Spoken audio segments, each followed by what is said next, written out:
ecotourism in Gabon is rapidly gaining popularity due to the constant debate over global warming and travelers' concerns about their impact on both the environment and on the local communities that they visit. Joining us now to discuss ecotourism and conservation in Gabon as part of our day-long focus on the country is Lee White. He's the Secretary General of the Gabon National Agency for National Parks. Mr. White, thank you so much for joining us here on Beyond Markets. Of course, the President of Gabon is spearheading ecotourism as one of the main, stimulators and drivers in the economy. Take us through the role that your organization is playing in getting people to understand the value of ecotourism in Gabon. Well, we are the National Park Service of Gabon, so we manage and protect the national parks. But a core part of our job is to, as we say in French, to valoriser, to add value to the park, so to develop economic activities that will contribute to the national economy and contribute to the well-being of the Gabonese people. Mm-hmm.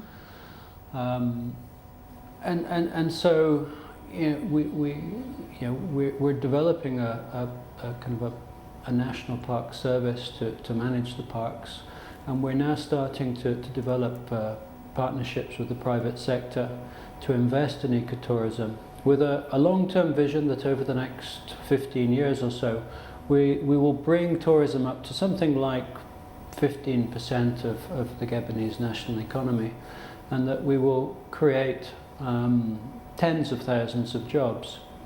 We think of ecotourism as the perfect sustainable development tool, because for ecotourism to succeed, we involve all layers of Gabonese society. The ambassadors abroad have to give out the visas and promote the country.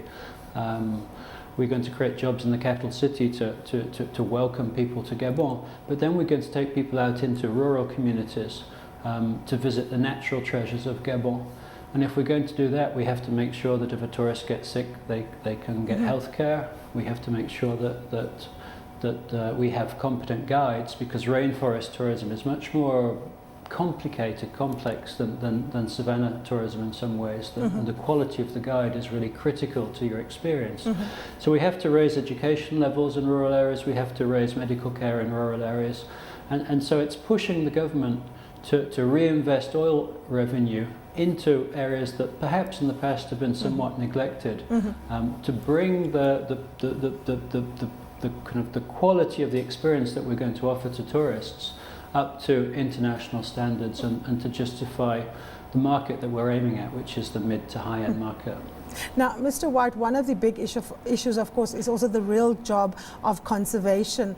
In a very difficult situation, you're dealing with poachers, you're dealing with all kinds of threats. Take us through some of the key challenges that conservation faces in Gabon and that part of the world. What is your focus, particularly in terms of your endangered species like your rhinos, and what is the involvement of the Gabon National Agency in all of this? Well, we share a common threat with South Africa. You see the pressure of the international black market for rhino horn and ivory becoming greater and greater throughout Africa. So whilst in South Africa you're losing one rhino every 18 hours, in Gabon we're a rainforest country. We don't have rhinos, but we do have elephants. And with prices in Asia going up over $2,000 a kilo, there is incredible pressure on elephant populations across forested Africa, and we're seeing more and more involvement of organized crime in the illegal trade in ivory.